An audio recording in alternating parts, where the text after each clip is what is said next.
Hello दोस्तों, मैं आपका स्वागत करता हूं इस वीडियो में। और इस वीडियो में हम रेलवे ग्रुप डी जैसे एनटीपीसी आने वाले एग्ज़ाम है, जैसे ये सारे लोको पायलट की अभी भी फॉर्म भरे हैं, जैसे फिर जैसे टेक्नीशियन के हैं, इन सभी में ये काम आने वाली वीडियो है। और ये सारे क्वेश्चन होंगे तो हिस्ट्री के क्वेश्चन होंगे जो अभी तक हमारे NTPC graduate under graduate level के पेपर में पूछे गए हैं, जो रिसेंटली पूछे गए हैं अभी इसी 2025 में एग्ज़ाम हुए थे उसमें। तो दोस्तों, आपका स्वागत है इसी वीडियो में। और तो दोस्तों, हमारा आज का पहला क्वेश्चन है, शेरशाह ने अपने साम्राज्य को सिक्कों में विभाजित किया जो मुगलों के अधीन किस प्रशासनिक प्रभाव के समक्ष था। तो इसका करेक्ट ऑप्शन होगा हमारा बी। इसका हमारा करेक्ट ऑप्शन होगा बी। इसके बाद हमारा दूसरा क्वेश्चन आता है, किस वर्ष भारतीय सिविल सेवा आईसीएस को आधिकारिक तौर पर भारतीय प्रशासनिक सेवा आईएएस द्वारा प्रतिस्थापित किया गया था। तो इसका हमारा करेक्ट ऑप्शन होगा बी, 1947।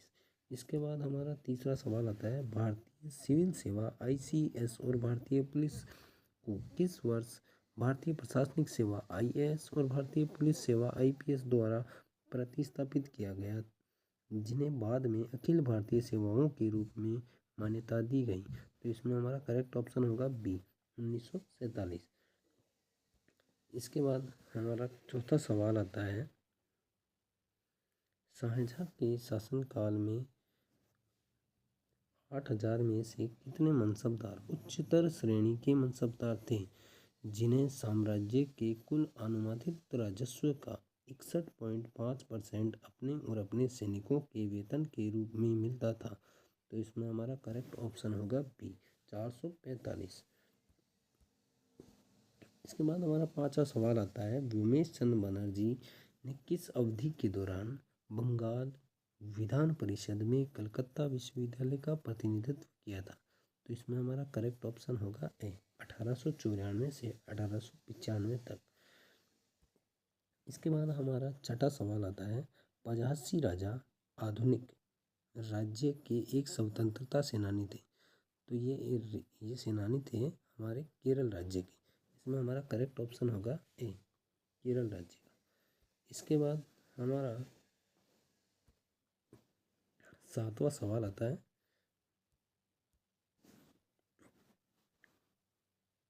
जो भारत के मध्य प्रदेश के खजुराहो में स्थित कंदेरिया महादेव मंदिर के निर्माण का श्रेय किस चंदेल शासक को जाता है। तो ये हमारा ऑप्शन होगा ए, करेक्ट ऑप्शन होगा हमारा ए, जो ये पंचायतन शैली में बना हुआ मंदिर है। ये पंचायतन शैली में बना हुआ मंदिर है ये। इसके बाद हमारा जो 8वां सवाल आता है, इसमें आता है, निम्नलिखित में से किसने 6 अगस्त 1857 को ये लिखते हुए एक तार भेजा था कि हमारे लोग विरोधियों की भारी संख्या और अंतहीन लड़ाई से डरे हुए हैं, हर गांव हमारे खिलाफ है, जमींदार हमारे विरोध में उठ खड़े हुए हैं। तो ये कहा था और ये तार लिखते हुए किसने भेजा था। ये हमारा करेक्ट ऑप्शन होगा ए, लेफ्टिनेंट कर्नल टाई टेलर ने। इसके बाद हमारा 9वां क्वेश्चन आता है, प्रारंभिक वर्षों में सीमित स्वशासन प्राप्त करने के लिए कांग्रेस नेताओं का दृष्टिकोण क्या था। तो इसमें हमारा करेक्ट ऑप्शन होगा डी, हिंसक विरोध प्रदर्शन। हिंसक विरोध प्रदर्शन। इसके बाद हमारा 10वां क्वेश्चन आता है, निम्नलिखित में से किस वर्ष बंगाल सरकार ने कलकत्ता इलेक्ट्रिक लाइटिंग अधिनियम पारित किया था। इसमें हमारा ऑप्शन होगा 1895, बी ऑप्शन होगा इसमें। इसके बाद होगा, भारत में खान अधिनियम कब लागू किया गया था। तो इसमें हमारा ऑप्शन करेक्ट ऑप्शन होगा डी, 1952।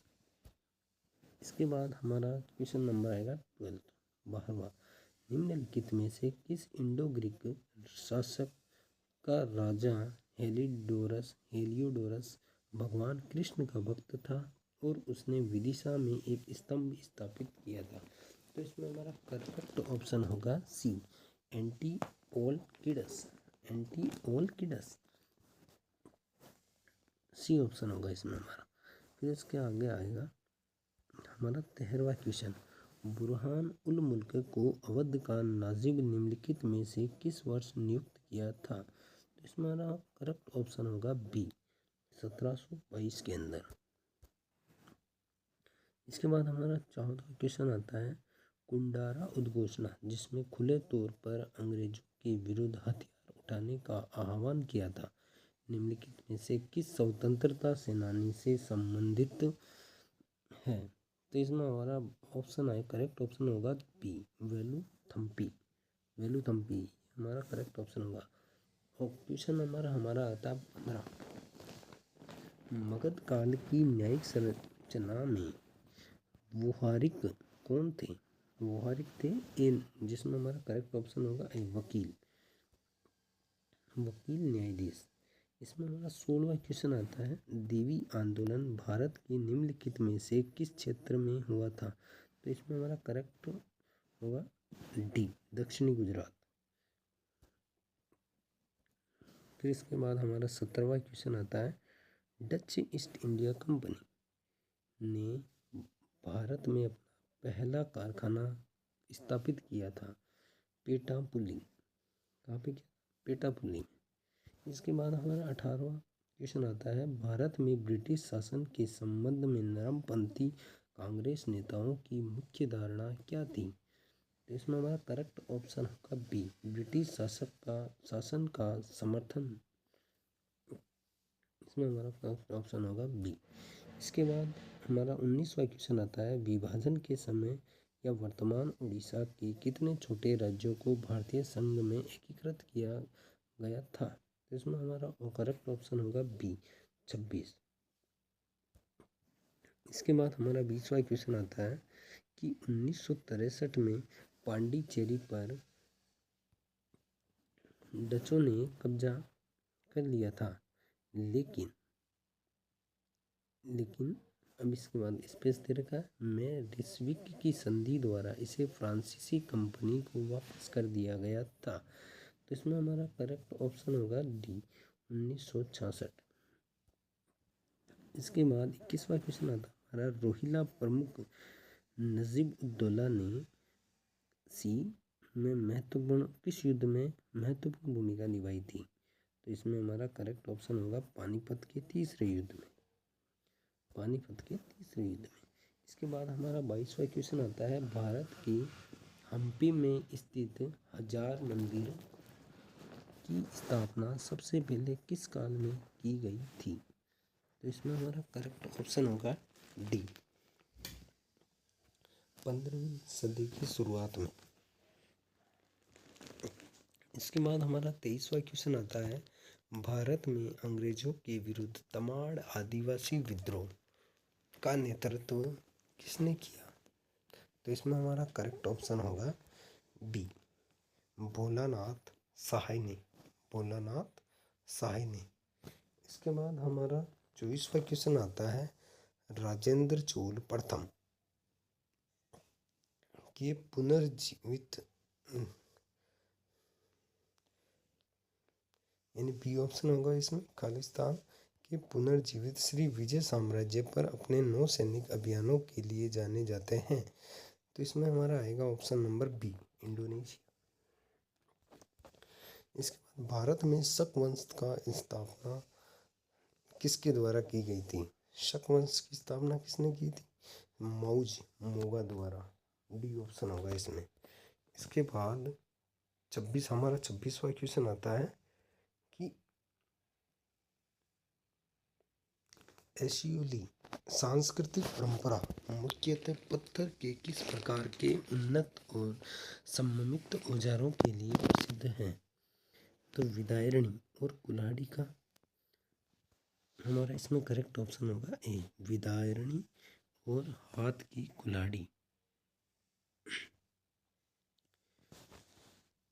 फिर हमारा 27वां क्वेश्चन आता है, चोल शासक के दौरान निम्नलिखित में से कौन सी भूमि जैन संस्थाओं को दान की गई थी? तो हमारा इसमें करेक्ट ऑप्शन होगा बी, पल्ली छेदम। करेक्ट ऑप्शन होगा हमारा पल्ली छेदम। इसके बाद हमारा 28वां क्वेश्चन आता है, गुर्जर प्रतिहार वंश के विस्तार के दौरान निम्नलिखित में से कौन सा नगर वत्सराज की राजधानी बना था?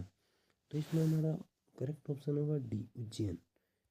फिर इसके बाद हमारा 29वां क्वेश्चन आता है, जिसमें पूछा गया है कि गुप्त काल में उद्रंग शब्द का तात्पर्य इनमें से कौन सा था? तो इसमें हमारा करेक्ट ऑप्शन होगा भूमिकर, भूमिकर। इसके बाद हमारा 30वां क्वेश्चन आता है।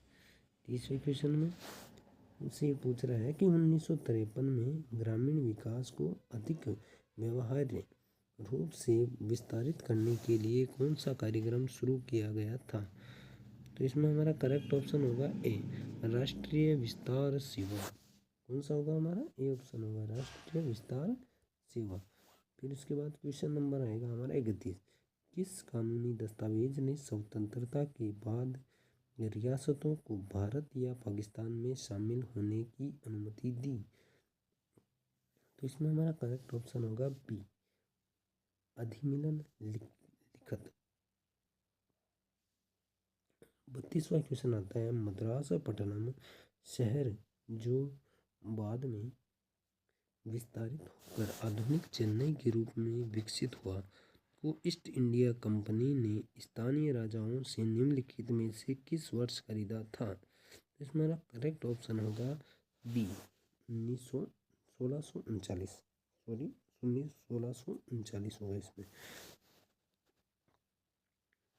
हमारा 33वां सवाल आता है, इसमें हमसे पूछा गया है कि ग्रंथों के अनुसार गुप्त साम्राज्य काल के दौरान सेना की कौन सी टुकड़ी सेना का हिस्सा होने के पश्चात भी युद्ध में विरल हो गई? तो इसमें हमारा करेक्ट ऑप्शन होगा सी, रथ।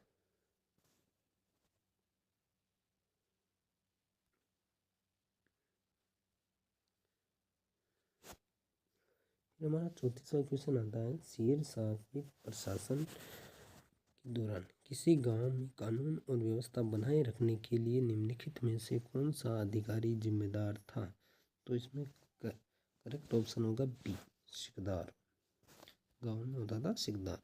हमारा 35वां क्वेश्चन आता है, भारत में तीसरे प्रेसिडेंटी बैंक के रूप में बैंक ऑफ मद्रास की स्थापना कब की गई थी? तो इसकी स्थापना गई थी हमारी, करेक्ट ऑप्शन होगा हमारा बी, 1843। इसके बाद हमारा आता है 36वां क्वेश्चन, अर्थशास्त्र में वर्णित मौर्यकालीन नगर प्रशासन के प्रशासनिक प्रमुख को किस नाम से संबोधित किया जाता था? तो इसमें हमारा करेक्ट ऑप्शन होगा डी, नागरिक। 37वां क्वेश्चन आता है, श्री अरबिंदो निम्नलिखित में से किस वर्ष बड़ौदा में अपने पद से इस्तीफा देकर कलकत्ता चले गए और वहां शीघ्र ही वे राष्ट्रवादी आंदोलन के प्रमुख नेता बने? तो इसमें हमारा करेक्ट ऑप्शन होगा डी, 1906 के अंदर। फिर हमारा क्वेश्चन नंबर आता है 38, प्रथम पिछड़ा वर्ग आयोग की नियुक्ति किस वर्ष की गई थी? तो इसमें हमारा करेक्ट ऑप्शन होगा सी, 1953। इसके बाद हमारा 39वां क्वेश्चन आता है, रोलेट सत्याग्रह।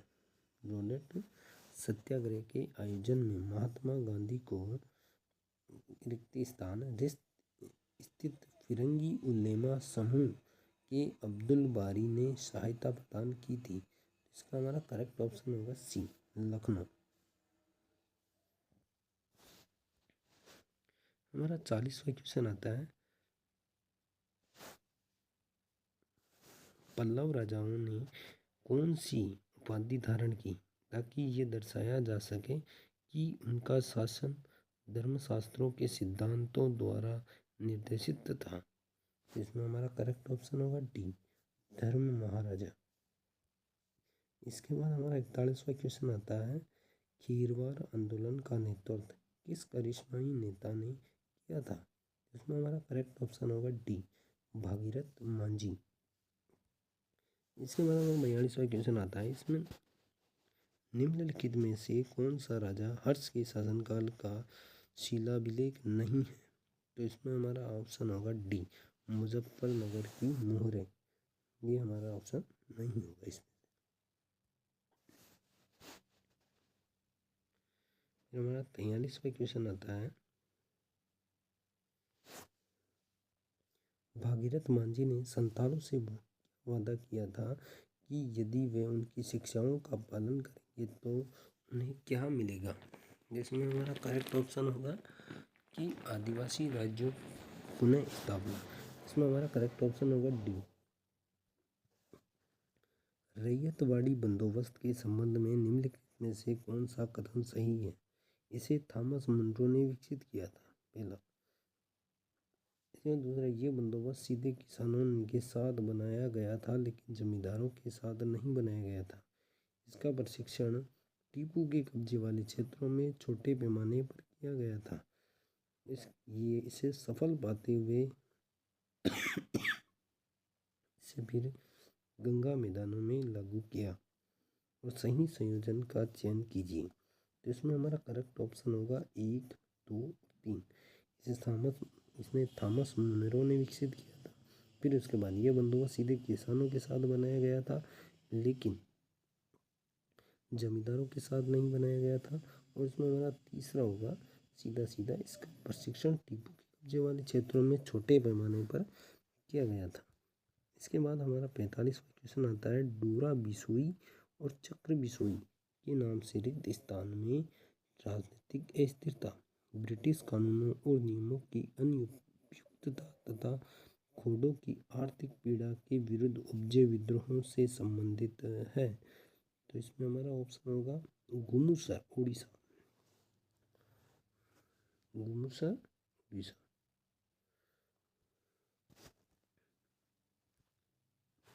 इसमें हमारा 46वां क्वेश्चन आता है, यज्ञवर्मन, शार्दुलवर्मन और अनंतवर्मन निम्नलिखित में से किस राज्य के राजा थे।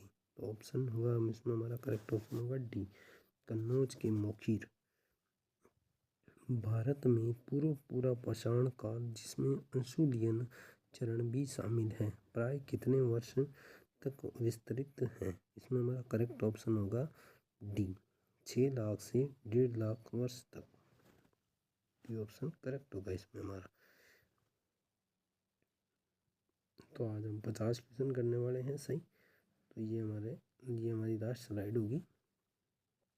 निम्नलिखित में से कौन सा कथन गुप्त वंश में उत्तराधिकार के संबंध में सत्य है। केवल ज्येष्ठ पुत्र ही राजा बन सकता है। ज्येष्ठ पुत्र को सदैव प्राथमिकता के आधार पर युवराज का ताज पहनाया जाता है। इसमें हमारा करेक्ट ऑप्शन होगा डी, पुत्रों को एक सभा के समक्ष अपनी योग्यता सिद्ध करनी होती थी। दिल्ली सल्तनत के दौरान दबीर-ए खास के नेतृत्व में कौन सा विभाग शाही पत्राचार और आधिकारिक संचार का प्रबंधन करता था। तो इसमें हमारा करेक्ट ऑप्शन होगा ए, दीवान-ए-इंशा।